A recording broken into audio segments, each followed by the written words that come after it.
सब माया के ख्याल हैं, सब माया के चोज, बिन साहेब की बंदगी तू जंगल होगा रोज।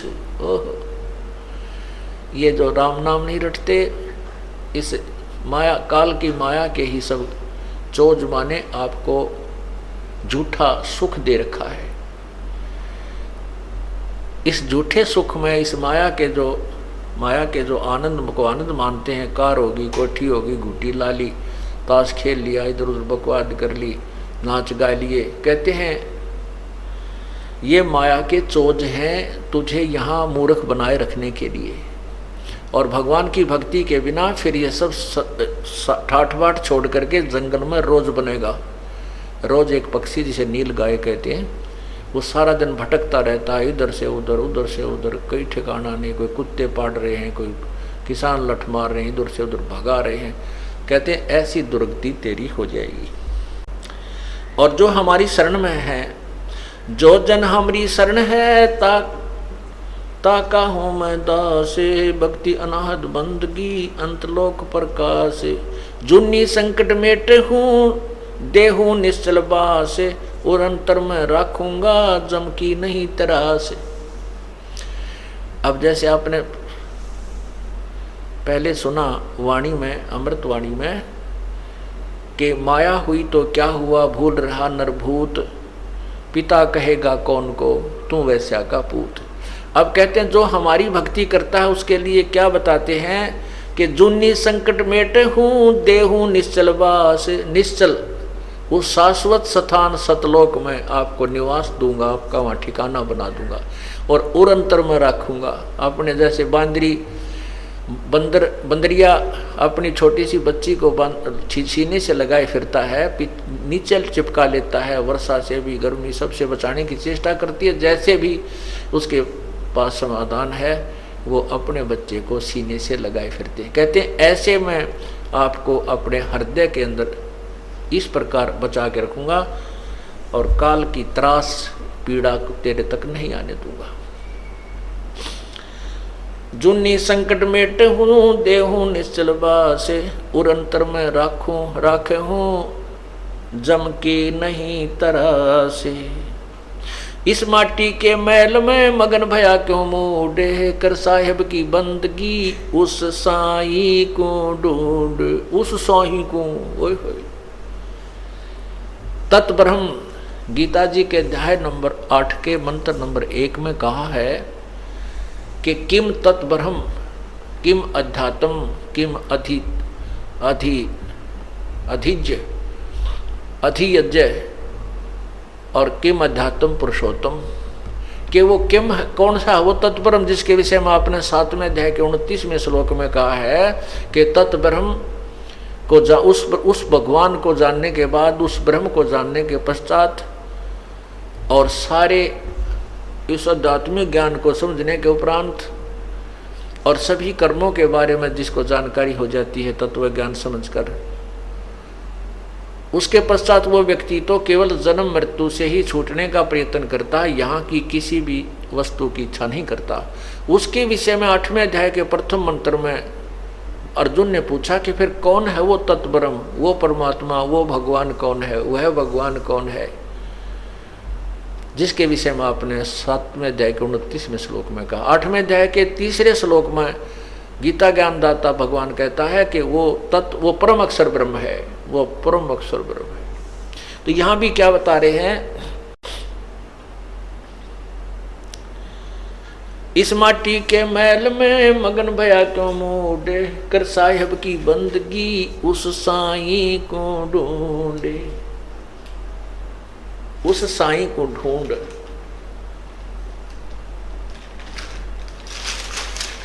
उस परमात्मा, उस साई माने उस भगवान को,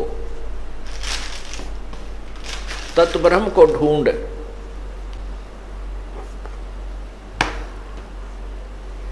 अब उस परमात्मा को कैसे ढूंढना, जैसे गीता जी अध्याय नंबर 17 के श्लोक नंबर 23 में कहा है कि उस परमात्मा के पाने का मंत्र है ओम तत्सत। ओम तत्सत, ओम ब्रह्म का जाप है, और तत् जो है ये परब्रह्म का जाप है। तत् सांकेतिक जो सार, जिसको सतनाम प्राप्त हो गया है वो समझेगा। अब जैसे हम प्रथम मंत्र में आपको ओम नाम दिया जाता है, वो सावित्री ब्रह्मा जी का जाप है, अर्थात वो स्वाद चक्र को खोलने की कुंजी है। अब स्थान स्थान पर अंतर होता है। जैसे एक लड़की के पिता का नाम भी हवा सिंह है और पति का नाम भी हवा सिंह है। अब स्थान स्थान पर अंतर है। जिस पिता से जन्म हुआ है उसका नाम भी हवा सिंह है, उसमें उसका भाव पिता वाला है, और जिससे उसका विवाह हुआ उसका नाम भी हवा सिंह है, उसमें उसका वहाँ वो पति हवा सिंह ही जाना जाता है। वही हवा सिंह नाम जो है वहाँ पति है। तो कहने का भाव यह है कि जो ओम मंत्र आपको प्रथम मंत्र ब्रह्म गायत्री में दिया जाता है तो वो सावित्री और ब्रह्मा का जाप है। और जब आपको सतनाम के अंदर जो नाम दिया जाता है यही नाम ये ब्रह्म का जाप है। और तत् जो दूसरा मंत्र है वो परब्रह्म का जाप है। जैसे अब तीसरा नाम लेने की होड़ सी लगी थी, सार नाम लेने की, सार शब्द लेने के लिए हमने बार बार प्रार्थना आ रही थी कि हमें सार नाम दो जी, सार नाम दो जी, तीसरा नाम दे दो जी। अच्छा भाई, अभी जेल से आए हैं, अभी थोड़ा सा अपनी व्यवस्था में बनाने में थोड़ा टाइम लगे, हमने 2-3 महीने लगे, और आपको सार नाम देंगे, अवश्य देंगे, क्योंकि ये तो आपके लिए सारा साजबाज जोड़ रखा है। अब उनको बुलाया, उनसे परीक्षा ली तो 485 में थे, मेरे ख्याल में 40 पास हुए। ओ तेरा गजब हुई। अब एक तो न्यू तक लाना देगा, बोला जी आपने ढंग से ना बताया नाम देते समय। अरे तेरा गजब हुए, तीसरा नाम तो PhD का है। उसने कहा कि आपने केवल ये बताया था कि ये नाम ऐसे जपना है, दूसरा तत् ऐसे जपना है, आपने उतना बताया यो ब्रह्म का है, यो परब्रह्म का है। वह बोला ये सत्संग करते समय मैं बता कौन से राग नहीं गाया करता, यही तो बताता हूँ, तुम्हारे को ये देखना था तुम्हारी बुद्धि कहाँ काम करती है। वो तेरा गजब हो यो। और फिर मन ने उलाना देने, आपने ढंग तो ना बताया है, यह भी उलाना उठूंगा भाई। आए सत्संग में बताता हूँ, हर बार कहता हूँ कि तत् यो ब्रह्म ओम ब्रह्म का जाप है, और तत् जो दूसरा मंत्र ये परब्रह्म का जाप है, और तीसरा पूर्ण ब्रह्म का जाप है।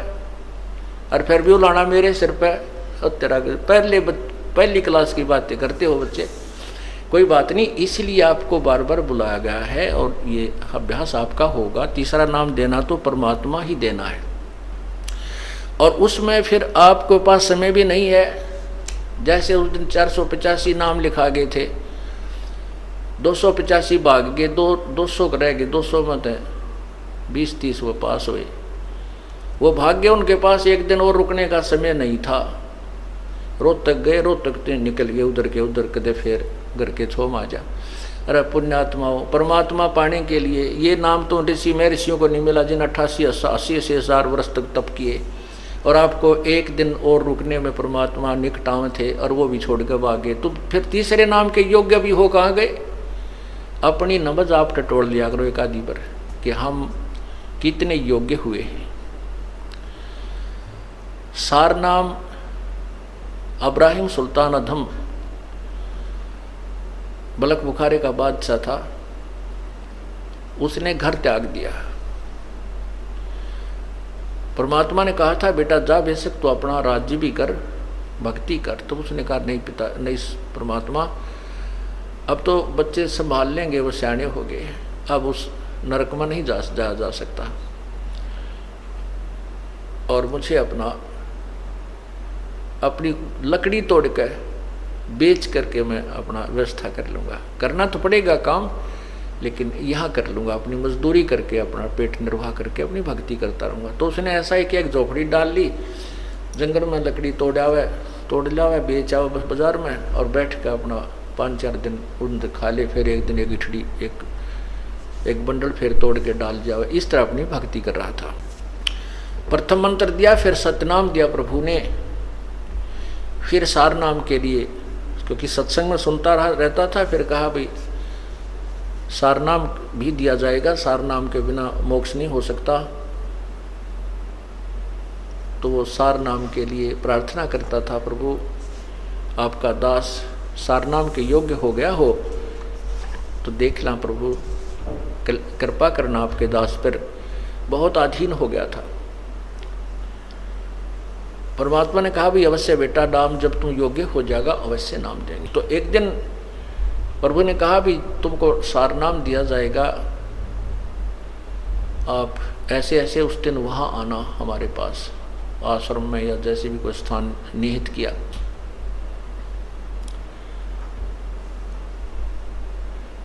अब उधर से परमात्मा ने अपनी एक शिष्या से कहा बेटी, क्योंकि जहाँ परमात्मा रहते थे, क्योंकि सतगुरु ना जाने कितनी बार आए हुए हैं, वो केवल कबीर नाम से प्रकट हुए हैं, कति आम्या सामी तो अब मैं भगवान हूँ और वो सारा अन्य उनमें भी आए हैं और कुछ दिन अतिथि रूप में रहे हैं। उनके विषय में कोई ये नहीं बता पाया कि ये कौन थे, कहाँ के रहने वाले थे। प्रश्न करा करते थे भी आप कौन हो, कहते संतों के बारे में ज़्यादा नहीं खोजबीन नहीं करनी चाहिए।